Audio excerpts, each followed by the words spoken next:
The new UK legislation regulating the location of high fat, sugar and salt products is imminent and will affect all stores over 2,000 square feet. Store managers will need to demonstrate they understand which location in stores are affected.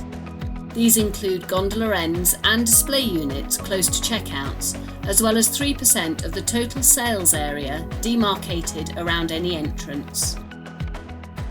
Managing your high-fat, sugar and salt locations within StoreSpace is easy to do by categorising the fixtures located within the controlled areas on your AutoCAD floor plans. These can then be highlighted clearly on the floor plan and shared with store teams via StoreSpace on any mobile device. In addition, StoreSpace can also report on both the number of fixtures and planograms assigned to those fixtures, so you can check that they comply as well.